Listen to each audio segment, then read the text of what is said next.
For the recording, bro. All right.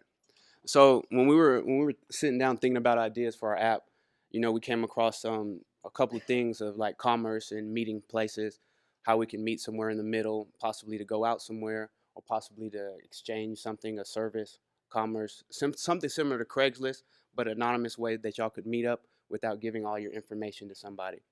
So we came up with this idea, which is essentially a way to meet people without it being too sketchy. And this is a way where buyers could meet someplace around a centralized location. So we use a little bit of the Google API to get a midpoint, and then we would create a radius around that where people could actually meet and actually not share information. So actually, John's going to go a little further into how we were able to handle that with some of the basic UI. So Craigslist is terrible. It is just the absolute worst thing. They kind of have some built-in protections for your email. Like if you put in your email address, it goes through this sort of intermediary thing, and you don't know too much about the other person. But we wanted to make that completely anonymous so we can both de-sketchify and up the sketchiness level of some of your Craigslist transactions. So as far as our design went, we have the ability for the buyer and the seller, whatever service or product you're exchanging, they can agree on a meeting place to interact. You don't have to give them your name, your phone number, your email address, anything. You'll choose from a list of places. You will both maintain complete anonymity, and we actually made use of a little-known CSS framework called Bootstrap. I don't know if any of you have ever used it before, but that allowed us to realize our initial design in a bit more of a beautiful fashion. Um, so that's not a joke. So we did not make use of balsamic in any way, shape, or form. We actually didn't even use MS Paint for that. But our plan initially was to have the map be a vast majority of the user experience, because that's what you want to see. You want to see the possible locations that you can meet up in, and you want to see how they relate to one another, and especially to your location and the location of the person that you're meeting with that you don't know. So our idea was to have a picture of the location you'll be meeting in there on the left. We wanted a drawer as indicated by this graphic here, and this is Earth. So our final design is a little better than that. Not by much, but we like it a lot. So here on this first page, you'll come in, it's a landing page. You'll enter in your name, your address, your zip code, your city, and a secret code, which will allow you to be connected with another user when we have more than 2 people on the site, which is kind of a challenge for us. And then on this second page, you'll be taken to the map. Our font is actually changed for readability, which you will see once we bring up the actual page. We've got a couple of hamburgers. Yeah, and that's really most of our design. So I'm going to pass it off to Enrique, who's going to give us some API information. Hi. Hey guys. So my job was to integrate the global address verification API, which is by Byteplan, this guy's over here. So pretty much what it does, if a user inserts a wrong address, it notifies, well, first the user, and it also goes to the Firebase, and it automatically formats the address to the correct form. So you give an accurate, actually, like an accurate place, and you're not putting off a wrong address or anything. Well, I did that with an Ajax call, which is pretty basic, and JSON and all that good stuff, which I'm not going to bore you with. So the way it works is both people put on an address. You don't have to type in like the exact address, like exact zip code or anything. You put it in, it sends to Firebase, and well, I'll pass it on to Hector so he can tell you how the distance is calculated with Google Maps. Yeah, so basically, we use Google Maps API, as a lot of others did. And we do a lot with that. We do geocoding. We use geocoding. We use the geometry, which is integrated into the actual Maps API.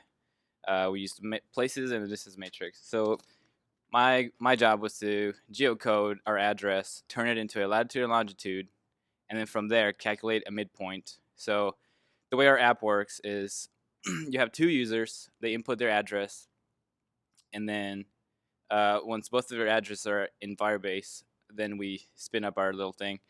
And what that does is it grabs both the addresses, turns them into geolocations, and then uses the Google Maps API to find a midpoint between the two, which will then be displayed. Currently, we have it to set up multiple places around like the midpoint in the radius. So, okay. That's pretty much it. Yeah. Let's just go to Firebase. Well, there's one other part.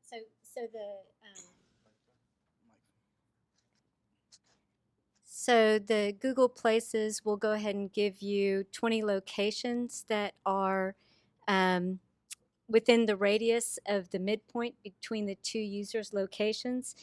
And there's a few things that you can do using that API. We just chose restaurants, but you can specify, like on an upgrade of this, you could specify different types of locations that you would want to have pop up. And then after you populate all the places and a marker appears on the map for each of those places, then we run the distance matrix API, which goes through every single one of those locations and calculates the travel time and travel distance between each person A and person B and each of those locations. In an upgrade of this, what you would do with that information is to take a look at the results for each of those places for both of those people and optimize and choose maybe the top 5 that is the quickest to get to for both people. And for our future developments, what we were looking at also too was in the Is also go ahead and get the app up.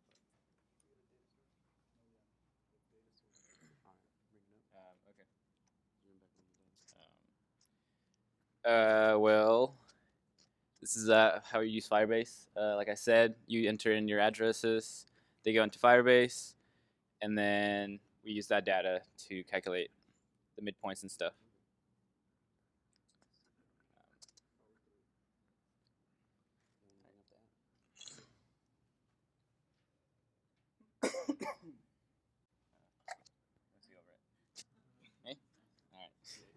All right.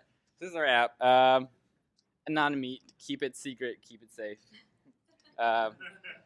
So this is how it works. So basically, someone would go in here. The first person would put in their name, then an address. Here, you go ahead. She's the address keeper.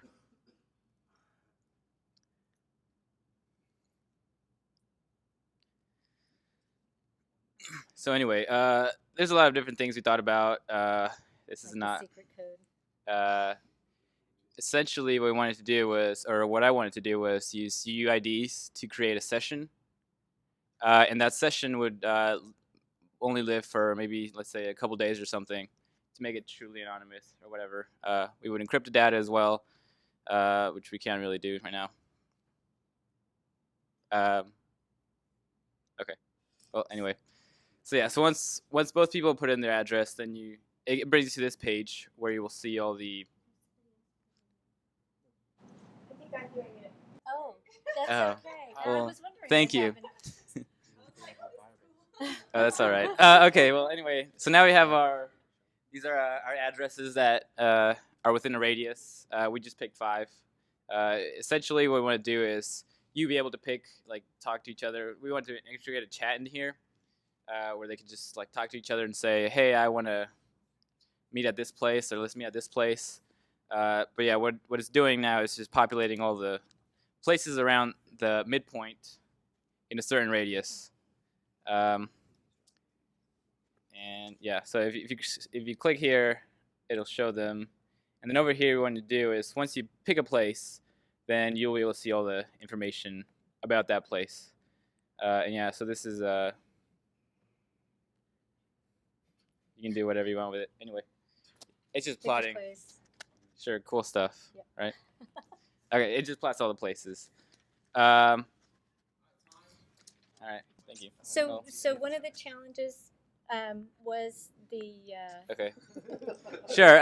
Oh, I had to do a lot of promises. If anybody knows what that is, the biggest thing is it was asynchronous, so that was the biggest issue. I don't know.